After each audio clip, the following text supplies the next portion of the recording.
I'm Emma Sullivan, and I'm 29 years old. 3 weeks ago, I inherited $2 million from my grandparents who raised me more than my own father ever did. But here's the thing, for the past 3 years, I was the only family member who took care of them as their health declined. While my father, stepmother, half-brother, aunt, uncle, and cousin all lived within 30 minutes of Grandma Maggie and Grandpa Bob, not one of them lifted a finger to help. When Grandpa Bob had his stroke, I was there. When Grandma Maggie developed dementia, I was there. When they needed someone to drive them to doctor appointments, manage their medications, and help them shower, I was there. My family? They were too busy with their own lives, always making excuses about work, kids, or social commitments. But the moment they found out about the $2 million inheritance, suddenly they all became the most caring, devoted family members you've ever seen. They showed up at the lawyer's office demanding their fair share and claiming I had manipulated my grandparents. When I refused to split the money with people who abandoned them when they needed help most, my family declared war on me. If you want to see what happens when selfish people realize their neglect cost them a fortune, stick around. Before I tell you how this whole mess unfolded, let me know in the comments where you're watching from. And hit that like button if you've ever had to deal with family members who only show up when there's money involved. Growing up in Riverside, Oregon, my family situation was complicated from the start. My mother died in a car accident when I was 7, leaving my father Michael to raise me alone. He remarried Jennifer when I was 10, and they had my half-brother Jake 2 years later. While Jen was never cruel to me, it was clear that Jake was the priority in their household. My father worked long hours managing a regional sales territory, often traveling 3 weeks out of every month. Jen was busy with her real estate career and managing Jake's endless activities: soccer, piano lessons, birthday parties. I wasn't excluded exactly, but I wasn't the focus either. Most weekends, I ended up at my grandparents' house in the Willowbrook neighborhood, a modest 2-story home where Grandma Maggie and Grandpa Bob had lived for 40 years. They had built Sullivan's Auto Service from nothing, starting with a single garage in 1978 and eventually expanding to 4 locations across Oregon. Despite their success, they lived simply. Grandpa Bob drove a 15-year-old pickup truck, and Grandma Maggie clipped coupons religiously. Their house was comfortable, but not fancy. Worn leather furniture, family photos covering every surface, and a kitchen that always smelled like coffee and whatever Grandma Maggie was baking. From age 7 until I graduated high school, I spent every weekend with them. Grandpa Bob taught me how to change oil and check tire pressure in his garage workshop. Grandma Maggie showed me how to make her famous chocolate chip cookies and how to tend the vegetable garden that took up half their backyard. They attended every school play, every track meet, every graduation when my father was traveling for work. When I decided to become a physical therapist, they were genuinely proud. They helped pay for my education at Oregon Health Sciences University, never making me feel guilty about the cost or pressuring me to choose a more lucrative career. After graduation, I found a job at Riverside Physical Therapy Center and rented a small apartment on Maple Street, about 15 minutes from their house. I maintained our Sunday dinner tradition, driving over every week to share pot roast and hear Grandpa Bob's stories about the early days of his business. Grandma Maggie would pack leftovers for me to take home, always worried I wasn't eating enough. These dinners were often just the 3 of us. My father and Jen rarely attended, usually citing Jake's sports schedule or social commitments. My Aunt Kate and Uncle Dan lived in the same town, but visited maybe 3 times a year, always brief visits where they seemed eager to leave early. Looking back now, I can see the warning signs I missed at the time. My family treated my grandparents like an obligation rather than a joy. They showed up for major holidays, but spent most of the time checking their phones or making excuses to leave early. When Grandma Maggie would tell the same story twice in one conversation, my father would roll his eyes. When Grandpa Bob moved slowly getting up from his chair, Jake would sigh dramatically about how long everything took. But I cherished those Sunday dinners. My grandparents were the only people who seemed genuinely interested in my life, my work, my thoughts about the future. They never made me feel like I was competing for attention or affection. In their house, I was the center of their world, just as they had become the center of mine. That stable, loving routine continued for years until everything changed on a Tuesday morning in March when Grandpa Bob had his stroke. The call came at 6:47 a.m. while I was getting ready for work. It was Mrs. Helen Williams, my grandparents' next-door neighbor for 20 years. Her voice was shaking as she told me that Grandpa Bob had collapsed in his driveway while bringing in the newspaper. The paramedics were loading him into an ambulance, and Grandma Maggie was crying hysterically, asking for me. I threw on clothes and raced to Riverside General Hospital, calling my father on the way. It went straight to voicemail. He was probably on a plane to Seattle for another sales conference. I left a message explaining what happened and asking him to call me back immediately. Then I called my Aunt Kate. She answered, but said she couldn't leave work because she had an important client meeting. She promised to stop by the hospital, later if possible. By the time I reached the emergency room, Grandpa Bob was stable, but the doctors explained he'd suffered a significant stroke affecting his left side. He would need extensive rehabilitation, and his mobility would be permanently limited. Grandma Maggie sat in the plastic hospital chair, looking smaller and more fragile than I'd ever seen her. At 78, she was already showing early signs of memory issues, often repeating herself or forgetting recent conversations. "Emma, thank goodness you're here," she whispered, gripping my hand. "I don't know what to do. Bob can't even lift his left arm. How will we manage at home?" That question would define the next 3 years of my life. My father finally called back 8 hours later, expressing concern, but explaining he couldn't cut his business trip short. This client meeting was too important. He'd visit Grandpa Bob when he returned to town on Friday. My Aunt Kate never showed up at the hospital that first day, texting instead that her meeting had run late and she'd visit tomorrow. When Grandpa Bob was discharged 4 days later, I took a week off work to help them transition home. The house that had once felt warm and welcoming now seemed full of obstacles. The stairs to the second floor became impossible for Grandpa Bob to navigate. The bathroom doorway was too narrow for his walker. Simple tasks like showering and getting dressed became exhausting ordeals. I spent that week rearranging their entire living situation, moving their bedroom to the first-floor den, installing grab bars in the downstairs bathroom, and organizing all of Grandpa Bob's medications into daily pill containers.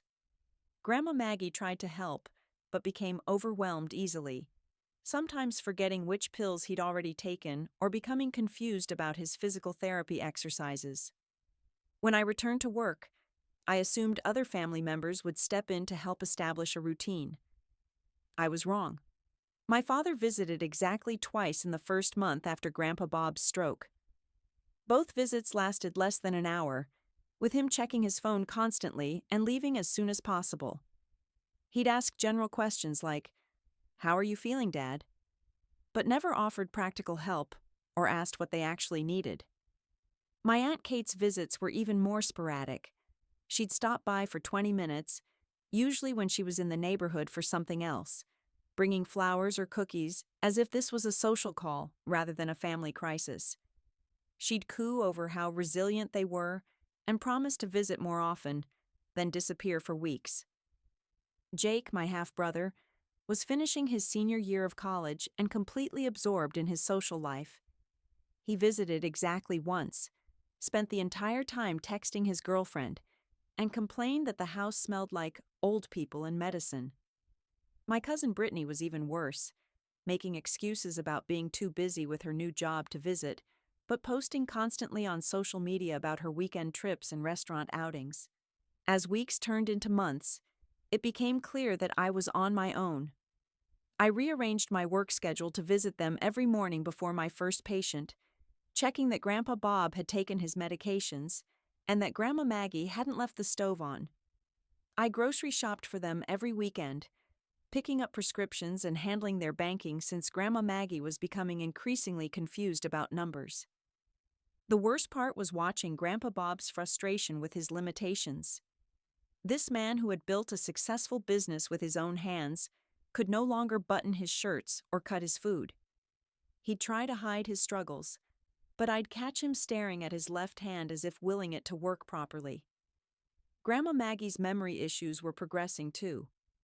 She'd forget that we'd moved their bedroom downstairs and wander upstairs looking for Grandpa Bob, or she'd start cooking dinner at 10 a.m. because she'd lost track of time.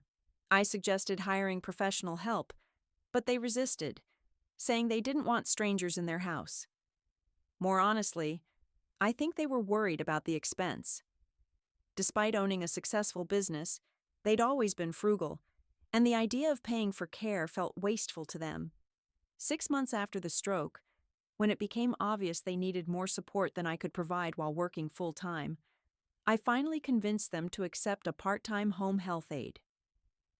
Sarah Johnson came 3 mornings a week to help with bathing, medication management, and light housekeeping. She was wonderful, but it wasn't enough. The crisis escalated when Grandma Maggie started having episodes of severe confusion, sometimes not recognizing where she was or becoming agitated when Grandpa Bob tried to help her. Her doctor diagnosed moderate dementia and recommended increased supervision. That's when I made the decision that would change everything. I approached my supervisor at Riverside Physical Therapy and arranged to work part-time, reducing my schedule to 3 days a week so I could spend more time caring for my grandparents. The pay cut was significant, but I used my savings to cover the difference.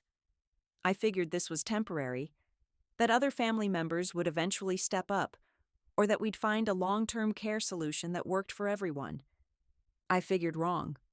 For the next 2 years, I became my grandparents' primary caregiver, while my family continued living their lives as if nothing had changed.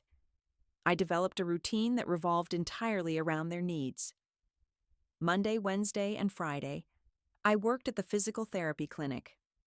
Tuesday, Thursday, and weekends I spent at their house in Willowbrook, managing their medications, taking them to doctor appointments, handling their finances, and trying to maintain some quality of life for them both. Grandpa Bob's condition remained stable, but his frustration grew. He hated being dependent on me for basic tasks, like buttoning his shirts or cutting his food. "I should be taking care of you, not the other way around," he'd say whenever I helped him shower or drove him to physical therapy. Grandma Maggie's dementia progressed more rapidly than any of us expected. She'd have good days where she seemed almost like her old self, but the confused episodes became more frequent and severe. During this time, my family's absence became increasingly obvious and painful. My father would call every few weeks to check in, but these conversations were brief and superficial. "How are Mom and Dad doing?" he'd ask, then change the subject when I tried to explain the daily challenges we were facing. When I mentioned that I was struggling to manage everything alone, he'd make vague comments about looking into options, but never followed through. The breaking point came when Grandma Maggie had what her doctor called a sundowning episode, severe confusion and agitation that typically occurred in the late afternoon. She became convinced that strangers were living in her house and tried to call the police to report a break-in. When I arrived, I found her barricaded in the bedroom, terrified and refusing to come out. Grandpa Bob was in tears, unable to calm her down or physically assist due to his stroke limitations. That night, I called my father and explained that the situation had become unmanageable. I needed help immediately, either from family members or we'd have to consider assisted living facilities. His response was to suggest I handle it, since I was so good with them, and he was in the middle of a crucial business quarter. I called my Aunt Kate next. She listened to my description of Grandma Maggie's episode and said, "Well, maybe it's time to look into nursing homes." "I've heard Sunset Manor is nice." When I explained that my grandparents wanted to stay in their own home and asked if she could help with visits or caregiving shifts, she said her schedule was completely booked with work and her own family obligations. That's when I realized I was truly on my own. My family had made a collective decision to let me handle everything while they continued their normal lives. They rationalized this by telling themselves that I was closer to my grandparents anyway, that I was better at caregiving, and that they'd help if things got really bad. Apparently, a dementia episode and stroke recovery didn't qualify as really bad in their minds. I hired Sarah Johnson, the home health aide, for additional hours, but even with her help 3 days a week, the responsibility was overwhelming. I was exhausted, stressed, and watching my savings disappear as I covered the costs of their care while working reduced hours. My own life had essentially stopped. I hadn't been on a date in over a year, had stopped seeing friends regularly, and spent most of my free time researching dementia care strategies or organizing pill containers. The final 18 months were the hardest. Grandpa Bob developed pneumonia twice, requiring hospitalizations where I spent days sleeping in uncomfortable chairs beside his bed.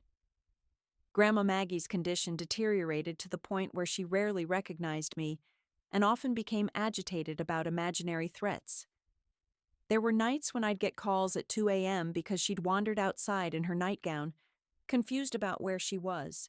Through it all, my family remained conspicuously absent. They'd send flowers when Grandpa Bob was hospitalized, but never visited. They'd call to ask for updates, but never offered to spell me for a weekend so I could rest. When I finally broke down during a phone call with my father, crying about how exhausted and isolated I felt, he suggested I was taking things too seriously and that maybe I should step back a little since I was getting too emotionally involved. Too emotionally involved. With my own grandparents who had raised me and loved me unconditionally.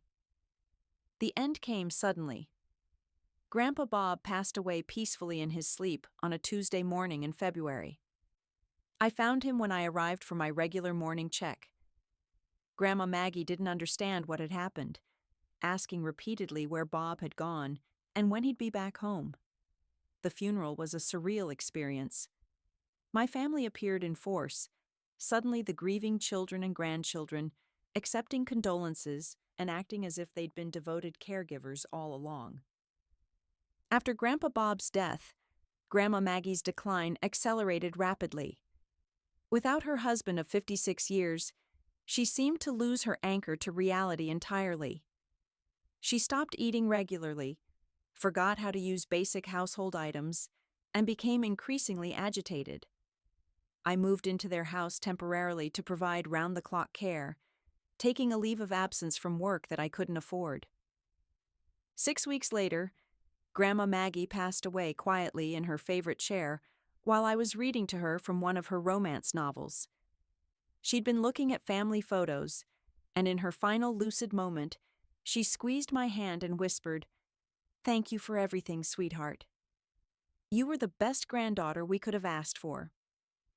The second funeral was smaller, but followed the same pattern.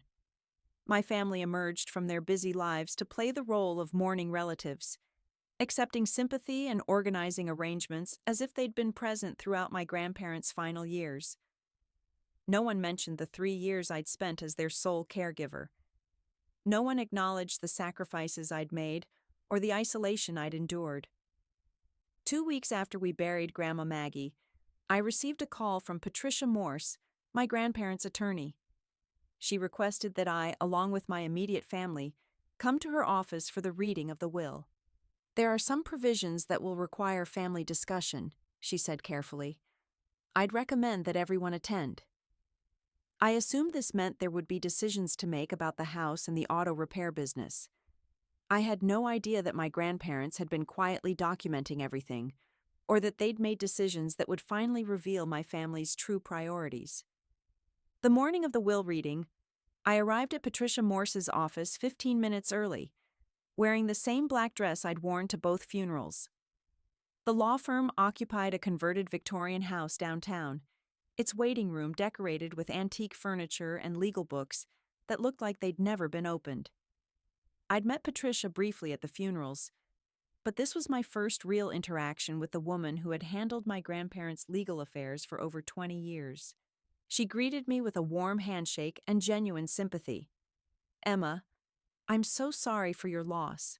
Your grandparents spoke about you constantly. They were incredibly proud of the woman you'd become, and especially grateful for how you cared for them these past few years." Her words brought tears to my eyes. It had been weeks since anyone had acknowledged what I'd been through. "Thank you. They meant everything to me." Before we could continue, the office door burst open and my family arrived in a cluster. My father Michael entered first, checking his expensive watch and looking annoyed about having to take time off work. Behind him, my stepmother Jen clutched her designer purse and surveyed the modest office with barely concealed disdain. My half-brother Jake slouched in wearing wrinkled khakis and a polo shirt, clearly hungover from whatever he'd been doing the night before. My Aunt Kate followed, already talking loudly on her phone about rescheduling some client meeting. Uncle Dan trailed behind her, offering me a sympathetic nod before quickly looking away. None of them had visited my grandparents' house since the funerals. None of them had offered to help me sort through their belongings, and none of them had asked how I was coping with the loss. "Well, let's get this over with," my father announced without bothering to greet me. "Some of us have businesses to run." Patricia's expression tightened slightly. "Of course, Michael. Please follow me to the conference room." We gathered around a large mahogany table, the tension already palpable. My father positioned himself at one end as if assuming authority, while I chose a seat near Patricia. The others arranged themselves according to their usual family dynamics. Jen beside Michael, Jake slumped next to her, Kate still finishing her phone call, and Dan looking like he'd rather be anywhere else.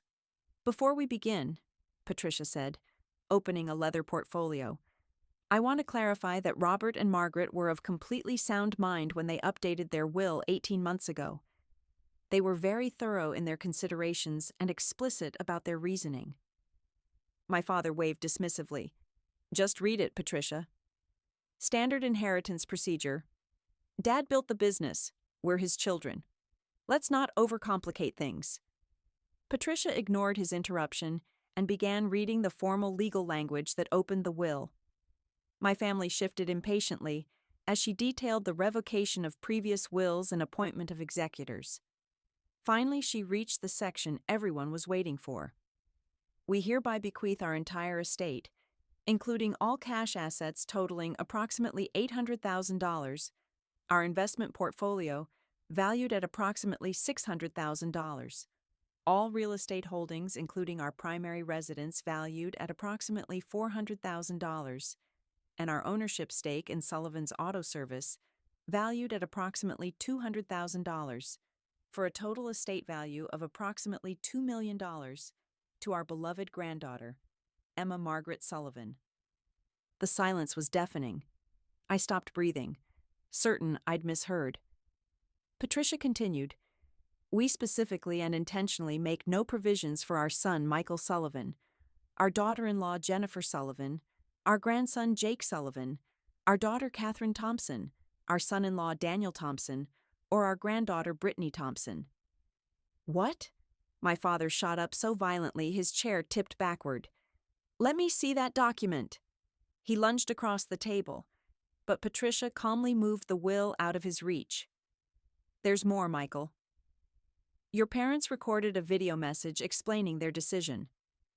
She pressed a button on a remote, and the large screen on the wall came to life.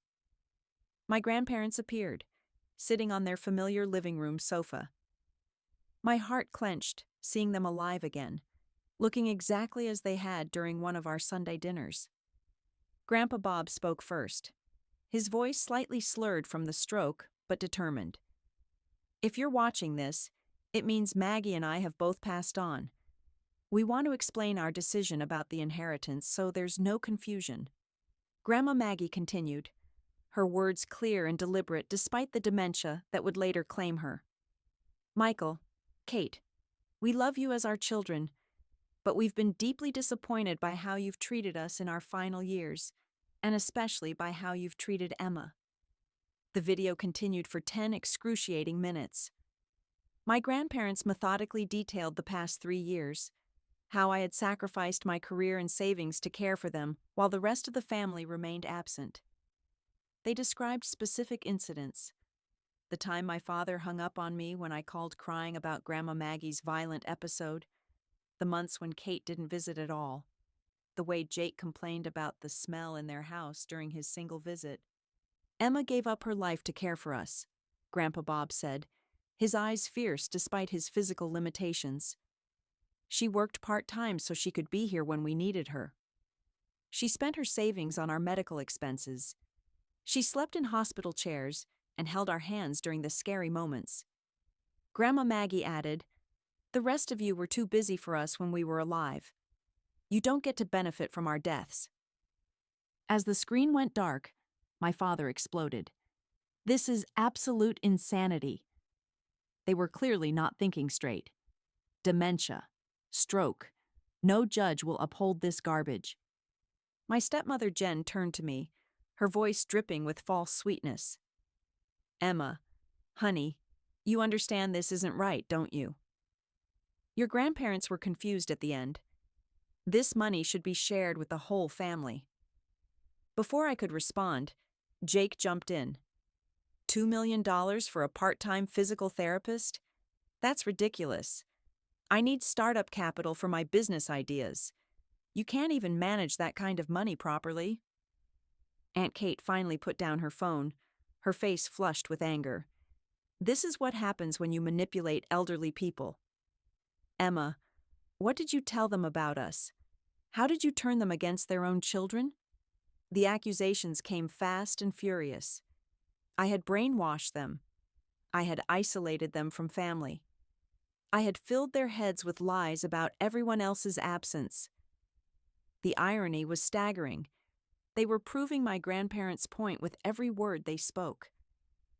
"I didn't manipulate anyone," I said quietly. "I just showed up." Patricia had remained silent during the outburst, but now she spoke up. "I should mention that your parents anticipated this reaction. They provided me with extensive documentation of family interactions over the past several years, including phone records, text messages, and a detailed journal Margaret kept about family visits and conversations." She pulled out a thick folder. They also updated their will specifically after Michael hung up on Emma during Margaret's severe confusion episode last fall. They told me that was the moment they realized how completely their son had abandoned his responsibilities. My father's face had gone pale. "We'll contest this. We'll prove they were incompetent." "You're welcome to try," Patricia replied calmly. "But I should warn you that your parents underwent extensive cognitive testing before finalizing this will. 3 independent doctors certified their mental competence. Additionally, contesting will be expensive, time-consuming, and based on the evidence they compiled, unlikely to succeed." The room erupted again with threats and demands. My father insisted I sign over the inheritance to him as the rightful heir. Jen suggested we divide everything equally, like a normal family would. Jake demanded at least enough money to fund his latest get-rich-quick scheme. Kate sobbed dramatically about her children's college funds. Through it all, I sat in stunned silence. $2 million. My grandparents had quietly accumulated that much wealth and chosen to leave it all to me. Not because I was their favorite, but because I was the only one who had acted like family when it mattered most. Patricia finally called for order. "This meeting is concluded. Emma, you don't need to make any decisions today. Take time to process everything. I'll handle all immediate estate matters." As my family filed out, still arguing and making threats, my father grabbed my arm. "This discussion isn't over, Emma. Come to our house tonight at 7. We're going to sort this out as a family." His tone made it clear this wasn't a request. I nodded, too overwhelmed to argue. As they left in their respective cars, I remained in the conference room, staring at the blank screen where my grandparents' faces had been just minutes before. They had trusted me with everything. Now I had to decide if I was strong enough to honor that trust. I spent the afternoon driving aimlessly around Riverside, trying to process what had just happened. $2 million. The number felt surreal, like something from a movie rather than my actual life. I kept thinking about my grandparents' video message, how clear and determined they'd sounded despite everything they'd been through. They had planned this carefully, documenting years of my family's neglect to ensure their wishes would be protected. At 6:45, I pulled into my father and stepmother's driveway in the Eastgate subdivision. Their house was a monument to status. 4,000 square feet of granite countertops and cathedral ceilings designed to impress visitors rather than create a home. I'd never felt comfortable there, even as a child. Everything was too white, too pristine, too cold. They were waiting for me in the formal living room, a space that felt more like a furniture showroom than a place where a family might actually relax. My father stood by the fireplace with a tumbler of scotch, still wearing his work suit-like armor. Jen perched on the edge of an uncomfortable-looking white leather chair, her manicured fingers drumming impatiently on the armrest. Jake sprawled across the matching sofa, scrolling through his phone with deliberate disinterest. "Sit down, Emma," my father commanded as I entered. His tone was the same one he'd used when I was in trouble as a child, authoritative and cold. I chose a chair near the doorway, suddenly aware I might need a quick exit. "Let's be reasonable about this," he began, switching to his business negotiation voice. "Mom and Dad clearly weren't thinking straight at the end. They meant for the family to benefit, not just you." Jen nodded enthusiastically. "Sweetie, managing that kind of money is incredibly complicated. Your father has decades of business experience. He knows how to handle investments, taxes, legal issues. You're a physical therapist. You don't have the expertise for this kind of responsibility." The condescension in her voice made my skin crawl, but I remained silent, waiting to see where this was heading. "Here's what we're proposing," my father continued, pulling out a manila folder. "You sign over the estate to me as the head of the family. I'll manage everything properly and ensure everyone gets their fair share.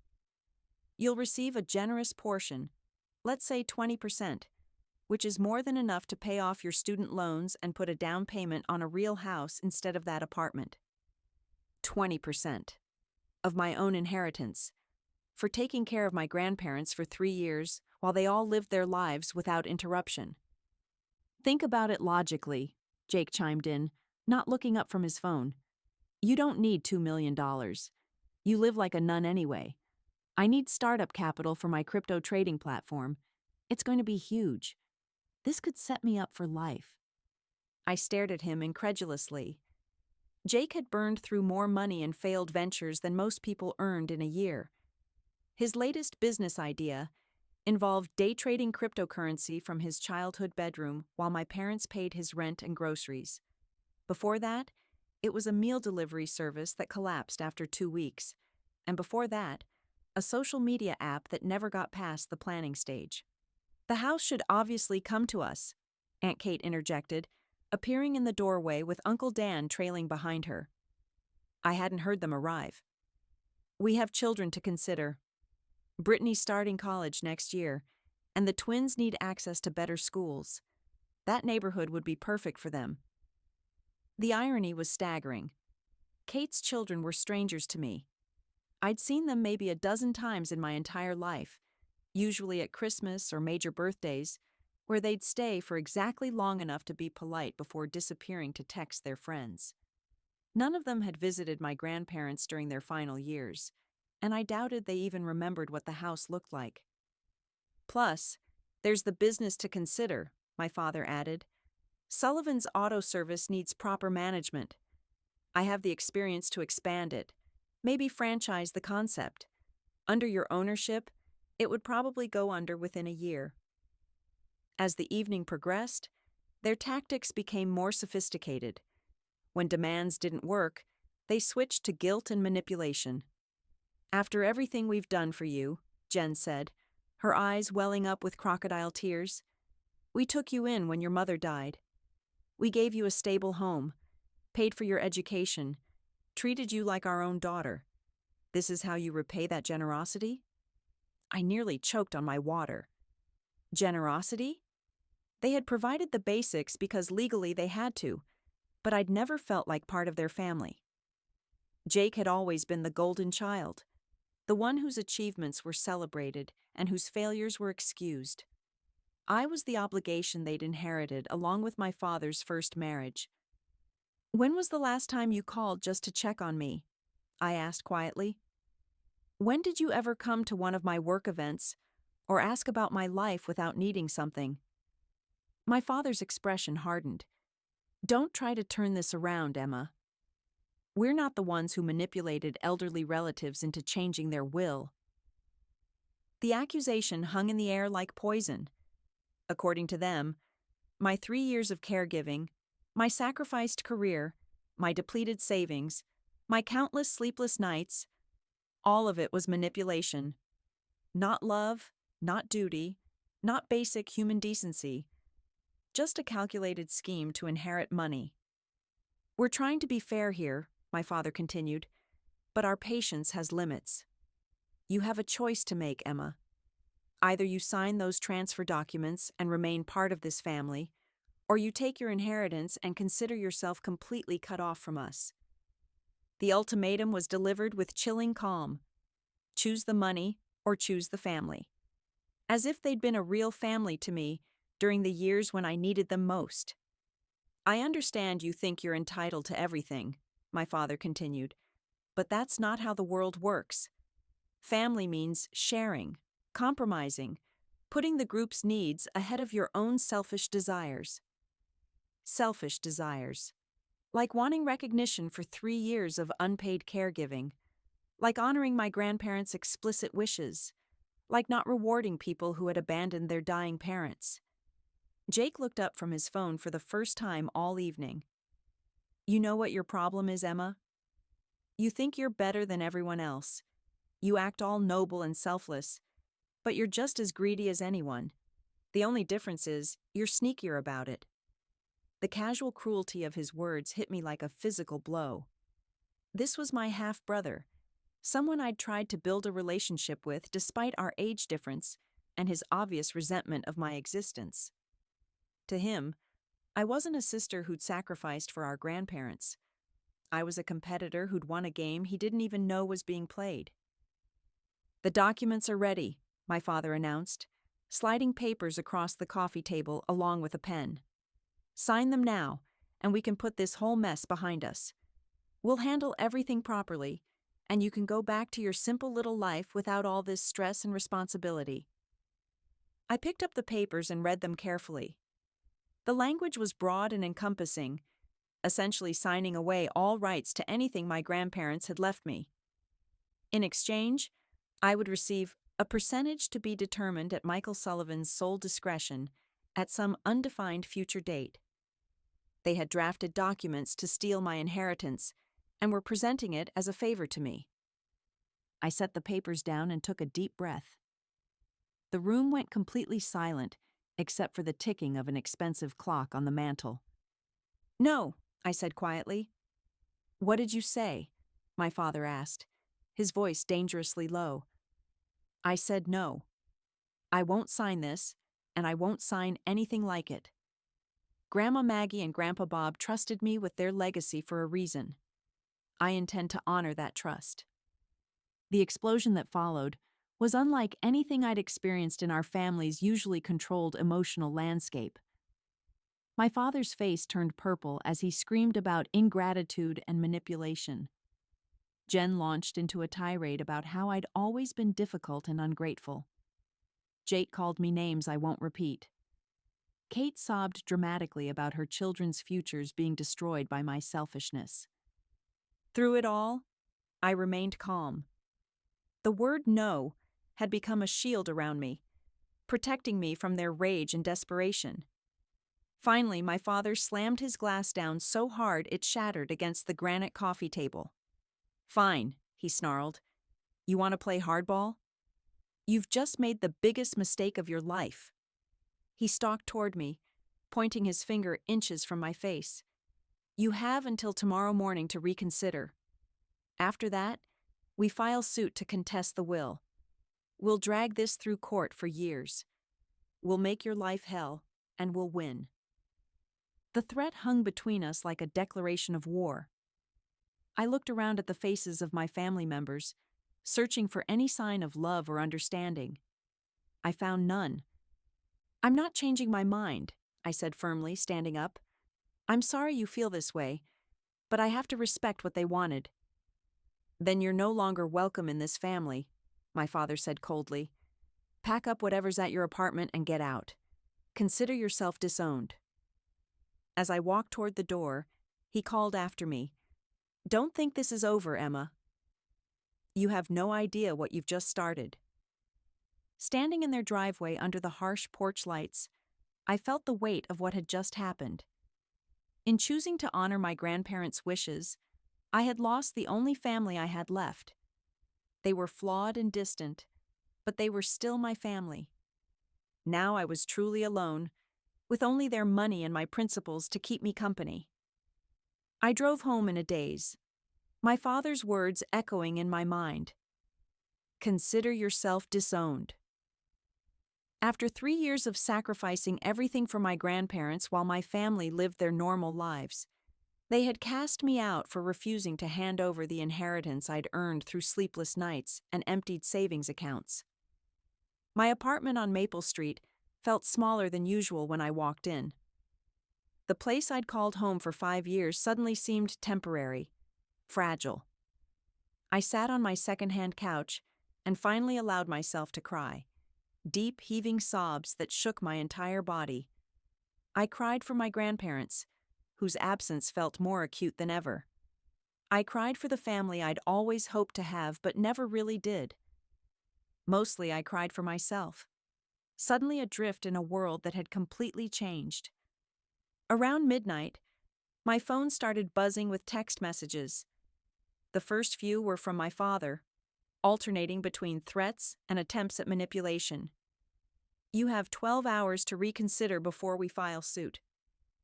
I always knew you were selfish, but this is a new low. Your grandparents would be ashamed of how you're tearing the family apart. Jake's messages were more direct. Hope you enjoy being rich and alone. Family is forever, money isn't. You'll regret this. Don't come crying to us when you realize what you've lost. Even my Aunt Kate sent a message. I'm disappointed in you, Emma. Your grandparents loved all of us. They wouldn't want you to be so vindictive. Vindictive. For honoring their explicit wishes. For refusing to reward 3 years of neglect with $1 million payout. The next morning, I called in sick to work and drove to my grandparents' house in Willowbrook. I hadn't been there since the day after Grandma Maggie's funeral, when I'd quickly gathered some of their important documents. The house felt like a time capsule, everything exactly as they'd left it, down to Grandpa Bob's reading glasses on the kitchen table and Grandma Maggie's romance novel bookmarked on the nightstand. As I wandered through the rooms, memories flooded back. The kitchen where Grandma Maggie had taught me to make her chocolate chip cookies. The garage where Grandpa Bob had shown me how to change oil and check tire pressure. The living room where we'd watched old movies on Sunday afternoons. This wasn't just a house. It was the repository of all my happiest childhood memories. In Grandma Maggie's study, I found something I'd never noticed before. A small wooden box tucked behind her romance novels. Inside were dozens of handwritten letters, cards, and notes I'd sent them over the years. Birthday cards from elementary school with my terrible handwriting. Thank you notes for Christmas gifts. Random letters I'd written them during college. They had kept everything. At the bottom of the box was a sealed envelope with my name written in Grandpa Bob's careful script. Inside was a letter dated just 2 months before his stroke. Dear Emma, if you're reading this, it means Maggie and I are both gone. We wanted you to know how proud we are of the woman you've become. You chose a career helping others instead of chasing money. You visit us because you love us, not because you want something. You've never asked us for anything, even when we knew you were struggling financially. We've watched our children become people we barely recognize, focused on status and wealth, treating relationships like transactions. But you're different. You have the same values we tried to build our lives around: kindness, integrity, putting people before profit. That's why we're leaving everything to you, not because you're our favorite, but because you're the only one who will use what we've built to help others instead of just helping yourself. We trust you completely. The business, the house, the money, it's all just tools. Use them to build something meaningful. Help people the way you've helped us. Make us proud, though you already have. Love always, Grandpa Bob and Grandma Maggie. I sat on her study floor and cried again, but this time the tears felt different. Not just grief, but gratitude. They had seen me clearly, understood my values, and trusted me with their life's work. The weight of that trust was enormous, but it also felt like a gift. A knock at the front door interrupted my thoughts. Through the peephole, I saw Mrs. Helen Williams, the neighbor who had called me when Grandpa Bob had his stroke. I opened the door to find her holding a casserole dish and wearing a concerned expression. "Emma, dear, I saw your car and wanted to check on you. How are you holding up?" Her simple kindness broke through my isolation. "Not great, Mrs. Williams. My family, well, let's just say they're not happy about the inheritance." She nodded knowingly. "Your grandparents mentioned there might be problems. That's why they asked me to give you this if anything happened." She handed me a thick manila envelope. "They said you might need it someday." Inside were copies of bank statements, canceled checks, and financial records going back 5 years. Every loan my father had never repaid. Every time Jake had asked for money for his failed ventures. Every expense my Aunt Kate had convinced them to cover for her children's activities. There were also printouts of text messages and voicemails, including one from my father calling them selfish old fools when they refused to fund his vacation home renovation. But there was more. Medical records showing the progression of Grandma Maggie's dementia and Grandpa Bob's stroke recovery. Detailed logs of my visits, complete with times and dates. Receipts for groceries I'd bought, medications I'd picked up, medical equipment I'd purchased with my own money. My grandparents had been documenting everything, building a case that showed exactly who had cared for them and who had abandoned them. "They were so grateful for everything you did," Mrs. Williams said gently. "Robert told me last year that you were the only one who treated them like people instead of burdens. He said watching you care for them reminded him what family was supposed to be." As she left, another car pulled into the driveway. I recognized Patricia Morse, the attorney, stepping out with a briefcase and a determined expression. "Emma, I'm glad I found you here. We need to talk. Your family has already contacted 3 different law firms about contesting the will." She sat at my grandparents' kitchen table and opened her briefcase. "The good news is that your grandparents anticipated this exactly. They spent months preparing for a potential legal challenge." She pulled out folder after folder of evidence. Not just the financial records I'd already seen, but video recordings my grandparents had made documenting their mental state and explaining their reasoning. Sworn statements from their doctors, testimonials from neighbors who had witnessed my daily care and my family's absence. They also established something called a no contest clause, Patricia explained. Anyone who challenges the will and loses forfeits any right to inherit anything from their estate in the future. They were very serious about protecting their wishes. But the most surprising revelation came last. "There's one more thing, Emma.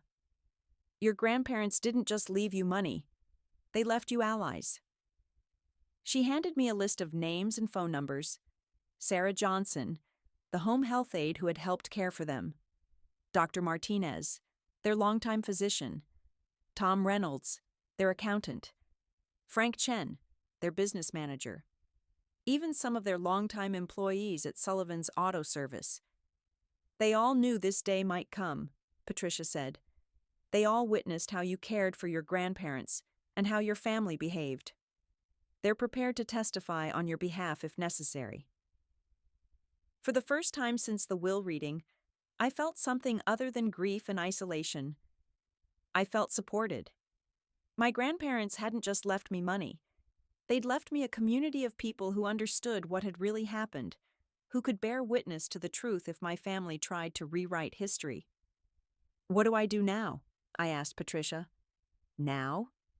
You prepare for a fight. But remember, you're not fighting alone.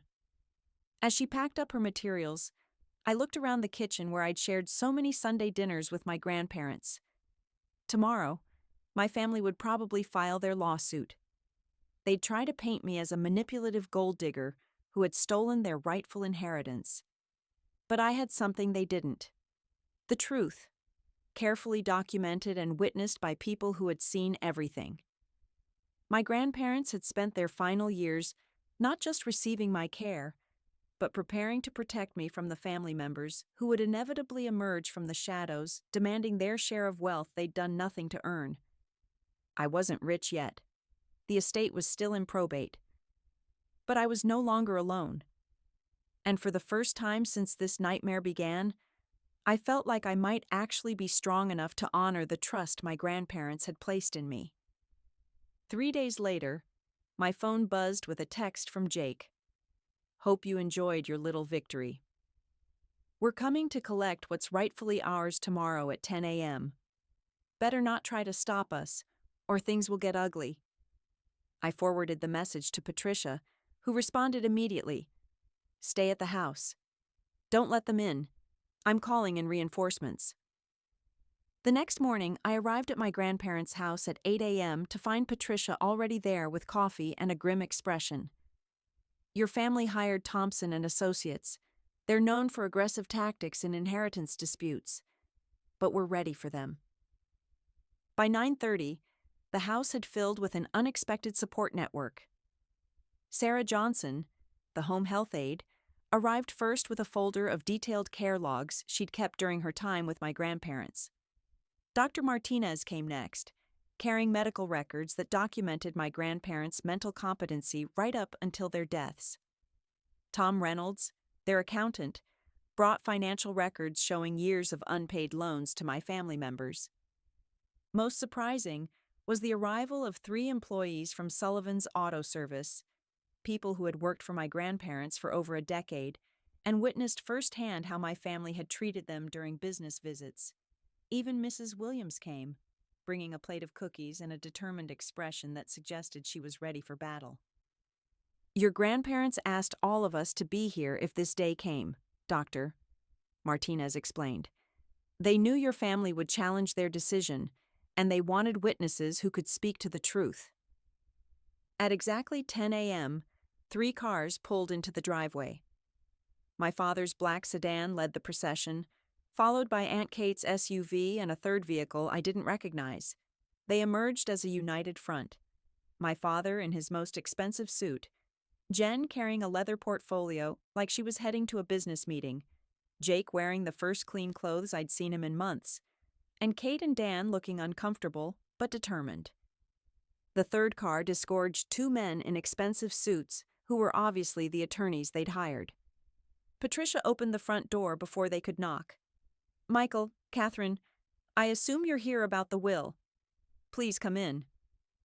My family filed into the living room, stopping short when they saw the crowd of supporters gathered there.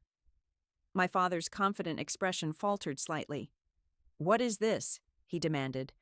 We're here for a private family discussion.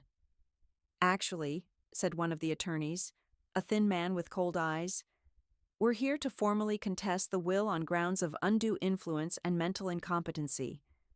Our clients have reason to believe the deceased were manipulated into making decisions contrary to their true wishes. Dr. Martinez stood up immediately. I'm Dr.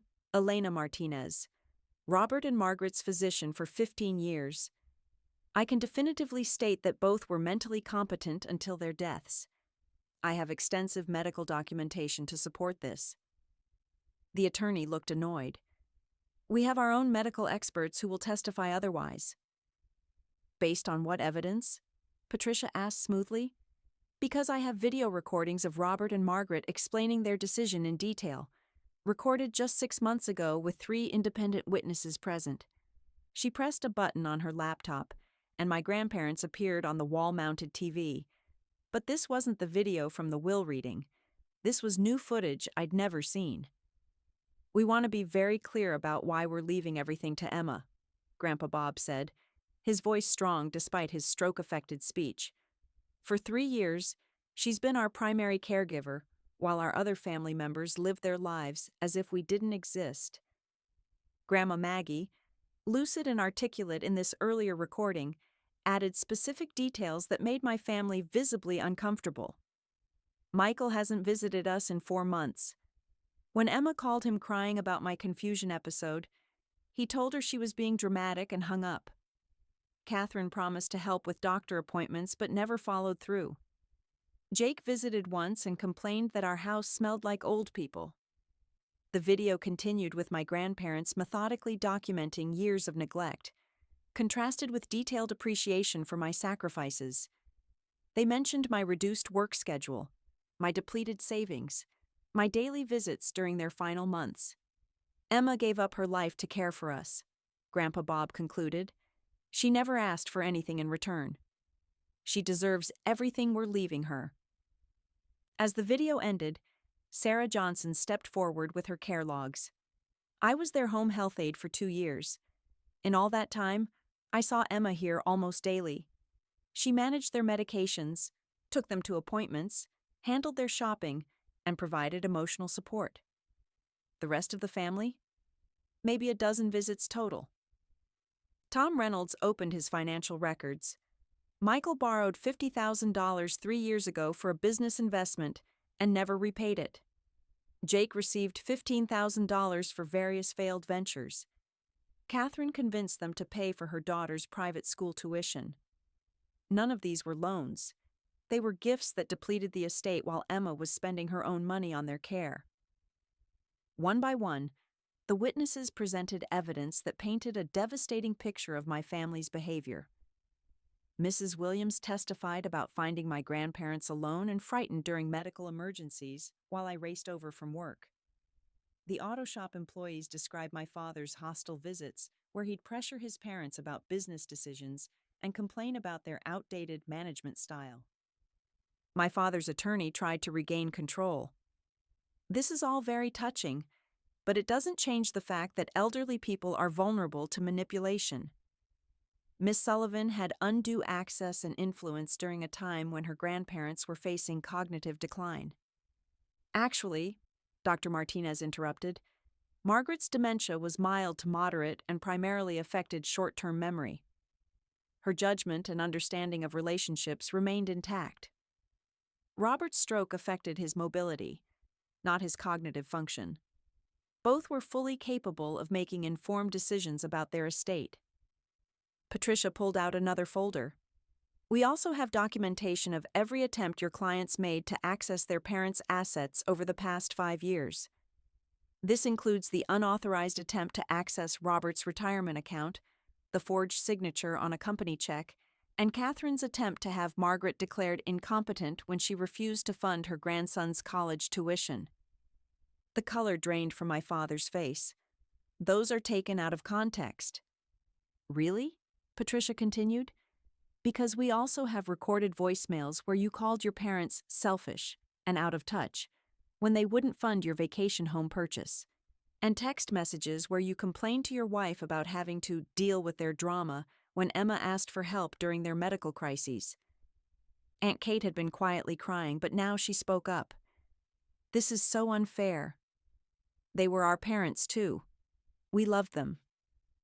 Mrs. Williams, who had remained silent until now, stood up with surprising strength for her 80-year-old frame. Catherine, in 20 years of being their neighbor, I saw you visit maybe twice a year. When your mother was wandering the neighborhood confused and frightened, it was Emma who came running, not you. When your father fell in his driveway and couldn't get up, Emma was there in 10 minutes, while the rest of you couldn't be bothered to answer your phones. The room fell silent except for the ticking of my grandparents' old clock. My family's attorneys looked increasingly uncomfortable as they realized their case was falling apart before their eyes. "We're prepared to offer a settlement," the second attorney finally said.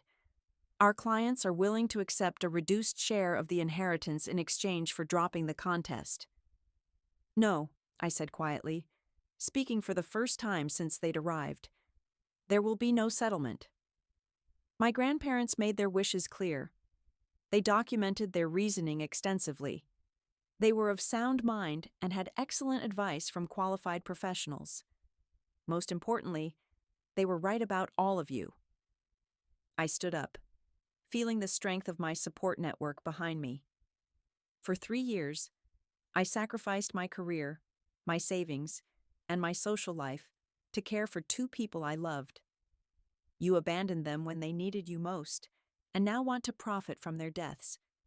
The answer is no, and it will always be no. My father's mask finally slipped completely. "You self-righteous little witch. You think you're so much better than everyone else, but you're just a gold digger who manipulated sick old people."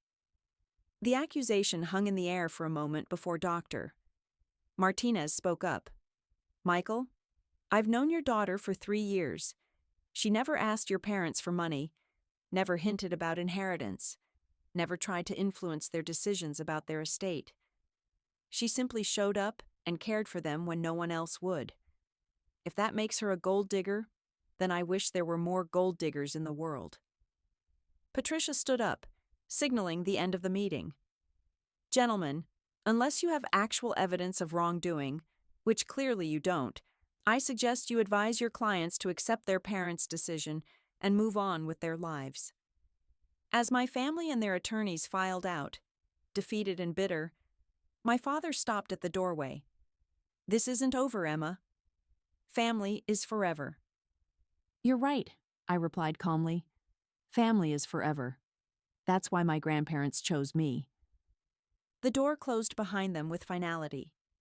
In the sudden quiet, I looked around at the people who had come to support me, not because they owed me anything, but because they had witnessed the truth and believed in justice. Patricia began packing up her materials. Based on the evidence we presented today, I doubt they'll pursue this further. Their attorneys know they can't win. As everyone gradually left, each offering hugs and promises of continued support, I found myself alone in my grandparents' house. But for the first time since this ordeal began, I didn't feel alone at all. I had stood my ground and won. More importantly, I had honored the trust my grandparents had placed in me, protecting their wishes against people who had spent years taking advantage of their generosity. The inheritance was finally, truly mine. But more valuable than the money was the knowledge that I had proven worthy of their faith in me. 8 months have passed since that confrontation in my grandparents' living room, and my life has changed in ways I never could have imagined. The legal battle ended exactly as Patricia predicted. My family's attorneys quietly withdrew the contest after reviewing the overwhelming evidence my grandparents had compiled. There was no dramatic courtroom scene, no final showdown. Just a brief letter stating they were dropping their claim, followed by blessed silence. The inheritance process took 4 months to complete, but when it was finished, I found myself the owner of a $2 million estate, a successful auto repair business, and a beautiful house in Willowbrook that held a lifetime of precious memories. The responsibility felt enormous at first, but I had excellent guidance from the team my grandparents had assembled over the years. I decided to keep Sullivan's Auto Service running, working closely with Frank Chen, the business manager, who had helped my grandparents build it from a single garage into a regional success.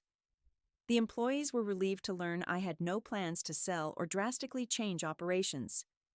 Instead, I implemented some improvements my grandparents had always talked about: better health insurance for workers, a profit-sharing program, and updated equipment for the shops. I moved into my grandparents' house, spending weeks going through their belongings and deciding what to keep, donate, or preserve. I converted Grandpa Bob's workshop into a home office where I could manage the business finances and plan for the future. Grandma Maggie's garden became my therapy. Tending the vegetables and flowers she'd planted gave me a tangible connection to her memory. The money allowed me to return to full-time work at Riverside Physical Therapy, but now on my own terms. I used part of the inheritance to establish a scholarship fund for students pursuing healthcare careers, particularly those interested in working with elderly patients. The Margaret and Robert Sullivan Memorial Fund has already provided assistance to 6 students who might not otherwise have been able to afford their education. My relationship with my biological family remained exactly what I expected: non-existent.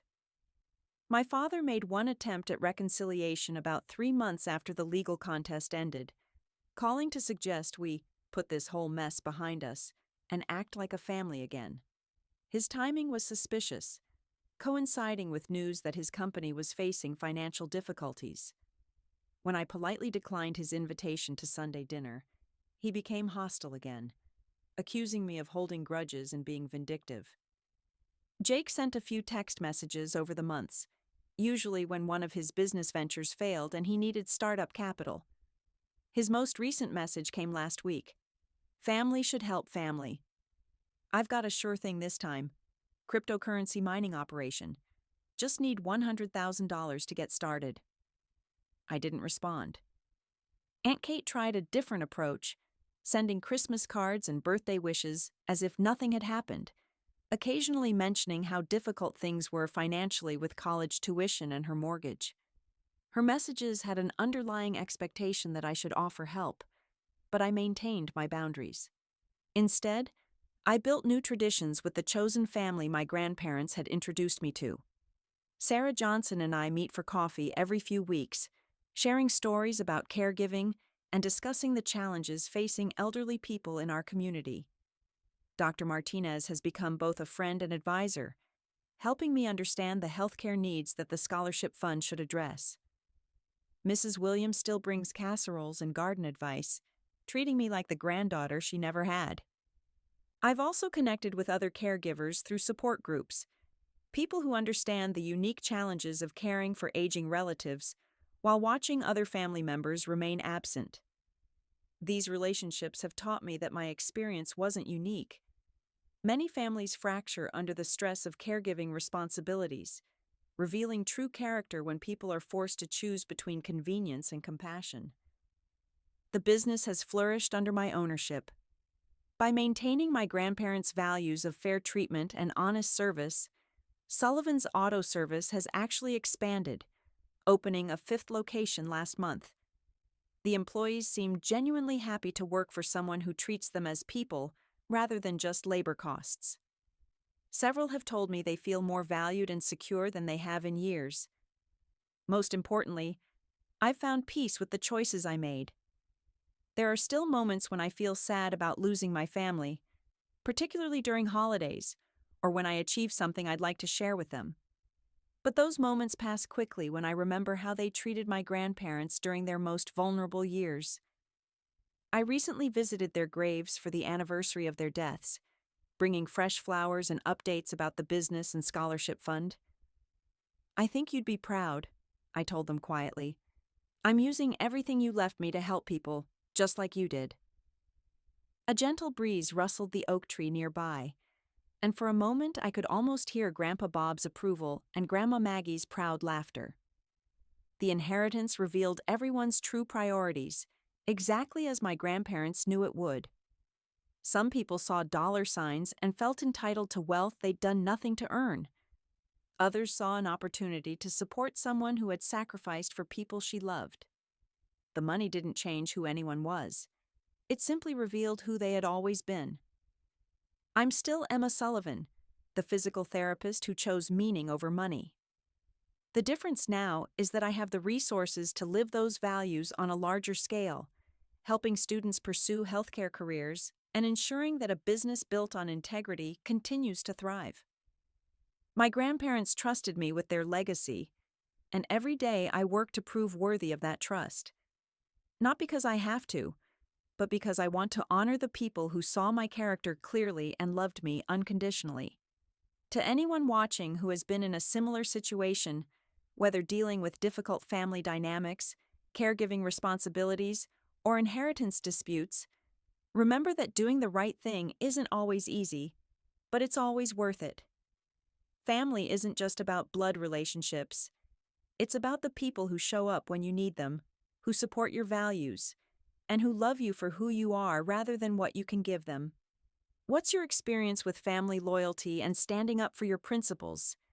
Have you ever had to choose between doing what's right and keeping peace with relatives? I'd love to hear your stories in the comments below. If this story resonated with you, please hit that like button and subscribe for more content about family dynamics, inheritance issues, and finding the strength to honor your values even when it costs you. Remember, your character is defined not by what you inherit, but by what you do with the opportunities life gives you. Thank you for listening to my story, and I hope it gives you courage to stand firm in your own principles, whatever challenges you may face.